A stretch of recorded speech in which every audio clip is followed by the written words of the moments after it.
नमस्कार प्रिय मेष लग्न व राशि वाले।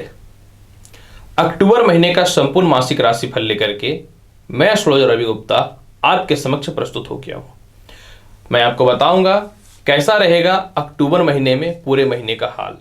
अगर ग्रहों की स्थितियों में किसी प्रकार की कुछ अस्थिरताएं हैं तो आपको कौन सा उपाय करना चाहिए, यह जानकारी भी मैं आपको अवश्य दे दूंगा।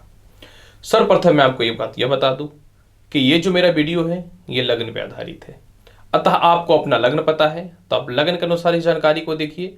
आपको अपना लग्न नहीं पता है तदुपरांत आप चंद्र राशि या नाम राशि के अनुसार इस जानकारी को देख सकते हैं। प्रिय मेष लग्न और राशि वाले, सर्वप्रथम अक्टूबर महीने में अगर कर्म क्षेत्र की बात मैं आपको करना चाहूं यानी नौकरी और व्यवसाय की स्थितियों की बात करूं तो आपकी कुंडली में कर्म क्षेत्र के जो मालिक होते हैं मकर राशि यानी शनि होते हैं। वर्तमान समय में शनि आपकी कुंडली में मकर राशि में ही गोचर कर रहे हैं और अपनी राशि में होने के कारण ये सस योग की उत्पत्ति करके रखे हुए हैं। परंतु 11 अक्टूबर तक जो है शनि देव जो है यह वक्री है। अपनी राशि में कोई ग्रह वक्री होगा तो बहुत ज्यादा सुफलदायी नहीं देगा। तो शनि देव जो है 11 अक्टूबर से जो है मार्गी हो जाएंगे और बृहस्पति इनके साथ बैठे हुए हैं तो 18 अक्टूबर से ये मार्गी हो जाएंगे। तब बन जाएगा पूर्ण रूपेण नीच भंग राजयोग और यहां पे जो है शनि का पूर्ण रूपेण सस योग बन जाएगा। अर्थात 11 अक्टूबर के बाद आपके जीवन में नए नए नौकरियों के अपॉर्चुनिटी, नए नए व्यापार में तरक्की के रास्ते, उच्च प्रकार के लोगों से संपर्क और बहुत दिनों से जो अपने कर्म क्षेत्र को लेकर के परेशानियों में थे उसका हल निकलना चालू हो जाएगा।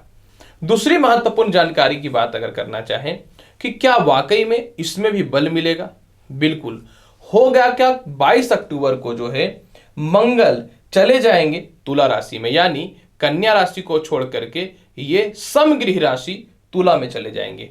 मंगल और शुक्र की शत्रुता नहीं है, समगृह राशि का संबंध होता है, एक दूसरे को समगृह संबंध में देखते हैं। तो जब मंगल कन्या राशि को छोड़ करके जो है 22 अक्टूबर को तुला राशि में चले जाएंगे तो मंगल की चौथी दृष्टि कर्म क्षेत्र पे पढ़ना चालू हो जाएगा और यहां पे जो है मकर राशि होता है जो मंगल की उच्चगत राशि होती है।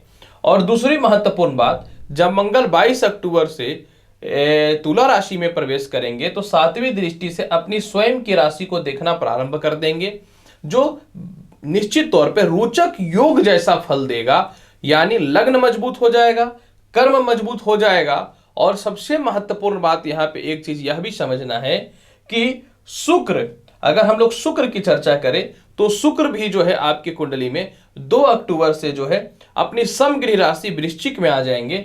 इसका अर्थ यह होता है कि शुक्र फिर अपनी सातवीं दृष्टि से अपनी स्वयं की राशि को देखेंगे। अर्थात आपके जीवन में निश्चित तौर पे 11 अक्टूबर के बाद व्यवसाय और नौकरी के रास्ते अच्छे खुलने लगेंगे, लेकिन 22 अक्टूबर के बाद जो है इसमें बहुत विशेषकर बढ़ोतरी और बहुत ही उन्नति के रास्ते खुलने चालू हो जाएंगे। नौकरी में बदलाव की स्थितियां भी जो है 22 अक्टूबर के बाद आपके जीवन में जब मंगल सप्तम स्थान में आ जाएंगे तो होना चालू हो जाएगा। और पंचम हाउस से भी जो है नौकरी की स्थितियों को देखा जाता है तो निश्चित तौर पे जो है एक तथ्य यहां पे आपको समझना पड़ेगा जो बहुत महत्वपूर्ण है। होगा क्या कि आपका जो 11 अक्टूबर के बाद नौकरी में तरक्की चालू हो जाएंगे, लेकिन 17 अक्टूबर के बाद देखिए 17 अक्टूबर से सूर्य भी जो है ना ये अपने नीचगत राशि में आ जाएगा और पंचमेश का सप्तमेश में होने के बाद आपको ये बरगलाने का प्रयास करेगा, अर्थात तो नौकरी या व्यवसाय में कुछ परिवर्तन कराने का प्रयास करेगा। अतः आप इस समय किसी भी प्रकार के कोई परिवर्तन वगैरह से करने से बचिएगा। जब 22 अक्टूबर को मंगल चले जाएंगे ना 7वें घर में, तब आप कोई बड़ा रिस्क लीजिएगा, ये आपके लिए बहुत ज्यादा बेहतर रहेगा। हालांकि 11 अक्टूबर के बाद नौकरी के तरक्की के रास्ते बहुत ही अच्छे खुलेंगे। अगर हम बात करें विदेश यात्रा का कैसा हाल रहने वाला है, विदेश यात्रा यानी भाग्येश की स्थिति को, द्वादश और आयस की स्थिति को अगर हम लोग देखते हैं तो आपकी कुंडली में जो है भाग्येश 18 अक्टूबर से जो है मार्गी हो जाएंगे और पूर्ण रूपे नीच भंग राजयोग बृहस्पति बनाएंगे और द्वादश भी बृहस्पति हैं और आय के अधिपति यानी 11th हाउस का लॉर्ड जो है बृहस्पति 11 अक्टूबर से मार्गी अवस्था में आ जाएंगे और द्वितीय शुक्र जो है आपके कुंडली में जो है 2 अक्टूबर से जो है वृश्चिक राशि में आकर के अपनी दृष्टि डालेंगे सातवीं अपनी स्वयं की राशि पे, अर्थात आपके जीवन में 11 अक्टूबर के बाद प्रबल तौर पे विदेश यात्रा का योग बनता है, लेकिन हो सकता है कि पूर्ण रूपेण प्रोसेस होने में 18 अक्टूबर के बाद ज्यादा बढ़िया चांस मिले। अगर हम बात करना चाहें आय की स्थिति कैसी रहेगी और कर्ज की स्थिति कैसी रहेगी, क्योंकि पैसे के बिना तो जीवन चलना नहीं है। अगर आय की स्थिति की चर्चा करें तो आपके आय के मालिक शनि देव हैं और धन के मालिक शुक्र हैं। तथ्य क्या कहता है ज्योतिष शास्त्र का, कोई भी ग्रह या तो अपनी राशि को देखे या फिर उस राशि यानी उस हाउस का आधिपत्य अच्छे अवस्था में आ जाए, तब वो फल जो है पूर्ण रूपेण अपना घर देना चालू कर देता है। अब यहां पे देखिए क्या होगा कि आपकी कुंडली में आय अधिपत्य शनि जो है वो 11 अक्टूबर से जो है मार्गी हो जाएंगे, अपनी राशि में पूर्ण रूपेण सहयोग बना देंगे। यानी 11 अक्टूबर के बाद आय के स्रोत बहुत ही जबरदस्त और अच्छे बढ़ने चालू हो जाएंगे। और सबसे महत्वपूर्ण बात, 2 अक्टूबर से जो है शुक्र जब अष्टमेश हो जाएंगे तो अपनी सातवीं दृष्टि से धन स्थान को देखेंगे। यह धन स्थान होता है तो 2 अक्टूबर के बाद आपके पास पैसे भी जमा होना चालू हो जाएंगे, चारों तरफ से धन के रास्ते भी आपके जीवन में खुलने प्रारंभ हो जाएंगे। और इसके अलावा जो है आपके जीवन में जो है 11 अक्टूबर के बाद आय के स्रोत में प्रबलता दिखने चालू हो जाएंगे। कर्ज की बात करूं तो हम लोग चर्चा करेंगे षष्ठ स्थान और द्वादश की स्थिति को देखनी अत्यंत आवश्यक है। तो षष्ठ स्थान के अधिपति बुध जो है वो फिलहाल देखिए सप्तम स्थान में बैठे हुए हैं, लेकिन 2 अक्टूबर से बुध जो है वक्री अवस्था में जो है यह प्रवेश कर जाएंगे कन्या राशि में। बुध जब वक्री होता है तो इसके प्रभाव में बढ़ोतरी देखने को मिलते हैं। तो बुध जब 2 अक्टूबर के बाद कन्या राशि में अपनी उच्चगत राशि में लेकिन वक्री होकर के प्रवेश कर जाएंगे, तो 2 अक्टूबर से 18 अक्टूबर के बीच में कुछ कर्ज की मुक्ति करेंगे, क्योंकि 18 अक्टूबर तक बुध वक्री रहेंगे। लेकिन 18 अक्टूबर के बाद बुध जो मार्गी हो जाएंगे अपनी उच्च की राशि में, तो आपके कर्ज के रास्ते भी खुलने चालू हो जाएंगे। अगर हम चर्चा करें कैसा रहेगा आपके जीवन में दाम्पत्य जीवन और पारिवारिक स्थितियों का हाल, अगर हम लोग दाम्पत्य की बात करें, विवाह की बात करते हैं, साथ में पारिवारिक स्थितियों की बात करते हैं, प्रेम की स्थितियों की भी चर्चा अवश्य करनी चाहिए। देखिए दाम्पत्य कारक आपकी कुंडली में शुक्र और बुध जो है फिलहाल तो विराजमान है। 2 अक्टूबर को जो है आपके जीवन में जो है शुक्र जो है वो आ जाएंगे वृश्चिक राशि में, यानी सप्तमेश का अष्टमेश में आना ऐसे तो शुभ नहीं होता है, एकदम क्लियर बता दूं, सप्तमेश अष्टमेश में आए तो शुभ नहीं होता है। और इसके अलावा जो है 2 ही अक्टूबर को बुध भी जो है सप्तम स्थान को छोड़ करके षष्ठ स्थान पे आ जाएगा। परंतु एक तथ्य को समझने वाली बात है कि बुध और शुक्र जो है ये दोनों शुभ ग्रह के क्षेत्र में आते हैं, यानी एक अष्टमेश हो जाएगा और एक षष्टेश हो जाएगा, तो क्या होगा कि शुभ कर्तरी योग की उत्पत्ति हो जाएगी। अतः आपकी कुंडली में 2 अक्टूबर के बाद विवाह के बहुत अच्छे अच्छे रिश्ते तो आने चालू हो जाएंगे, परंतु एक तथ्य को समझना है कि आपके जीवन में स्पष्ट तौर पे जो है फिर आपका सप्तम स्थान पे कहीं से भी किसी भी ग्रहों की कोई स्थितियां नहीं रह जाएंगी।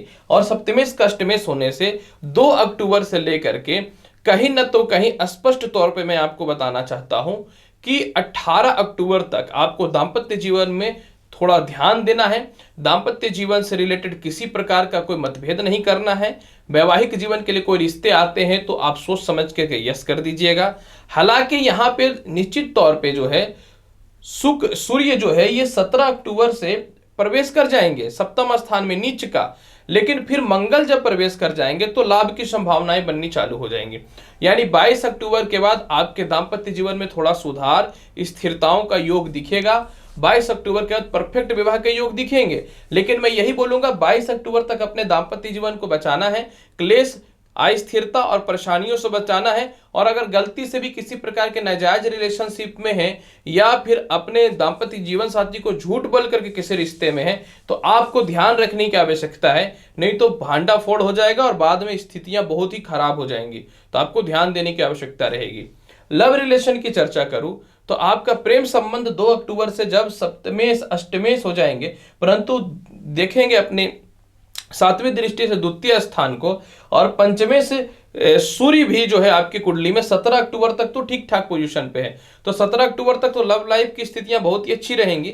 17 अक्टूबर को अगर घर में चाहते हैं कि प्रेम विवाह के लिए एफर्ट करवाना तो आप करवा सकते हैं, इसमें कोई शक नहीं है। लेकिन इसके बाद की अगर चर्चा करेंगे तो 17 अक्टूबर के बाद आपकी कुंडली में पंचमेश का सप्तमेश में हो जाना वो भी नीच का, तो थोड़ा सा वैवाहिक जीवन को लेकर डिस्टर्ब करेगा। लेकिन जब सूर्य 22 अक्टूबर से आ जाएंगे तो फिर लव रिलेशन में, मतलब प्रेम से विवाह का योग भी जो है उस समय बनना चालू हो जाएंगे। यानी कहीं ना तो कहीं 17 अक्टूबर तक तो ठीक है, 17 अक्टूबर के बाद आपके लव लाइफ की दिक्कतों का सामना करना पड़ सकता है, तो आपको ध्यान देकर रखने की आवश्यकता रहेगी। भाई बहन पारिवारिक स्थितियों की चर्चा कर लूं, माता पिता की भी चर्चा कर लूं, तो देखिए सर्वप्रथम आपकी कुंडली में भाई बहनों से रिश्ता तो छोटे हो या बड़ा हो, 2 अक्टूबर के बाद छोटे भाई बहनों से और 11 अक्टूबर का बड़े भाई बहनों से तालमेल ठीक हो जाएंगे। रिश्तेदारों के साथ भी यही सेम टू सेम स्थितियां उत्पन्न होंगी। माता पिता की चर्चा अगर करना चाहेंगे तो माता पिता स्थान के अधिपति चंद्रमा, जिसके ऊपर गुरु और शनि दोनों की दृष्टि पड़ रही है, और कर्म क्षेत्र भी 11 अक्टूबर से जो है आपके पिता स्थान पे जो है वक्री से मार्गी हो जाएंगे शनि, और 22 अक्टूबर से जो है मंगल की दृष्टि भी कर्म क्षेत्र पे पड़नी चालू हो जाएगी। तो जिसका तात्पर्य यह है कि आपकी कुंडली में पूरा महीना जो है 11 अक्टूबर के बाद माता पिता से तालमेल ठीक रहेगा। संपत्ति 11 अक्टूबर के बाद बहुत ही आसानी से आप परचेज कर पाएंगे। 11 अक्टूबर के बाद भूमि मकान वाहन संपत्ति का 100% योग बनता है। खानदानी प्रॉपर्टी से रिलेटेड जो भी विवाद की स्थितियां चल रही हैं वह आपके 22 अक्टूबर के बाद सॉल्व होना चालू हो जाएंगे, जब मंगल सप्तमेश हो जाएगा। अगर हम लोग संतान शिक्षा की बात कर लेते हैं तो देखिए संतान कारक आपकी कुंडली में तो है तो सूर्य, और सूर्य जो है 17 अक्टूबर से नीचस्थ हो जाएंगे, तो 17 अक्टूबर तक संतान कंसीव होने के चांसेस रहेंगे।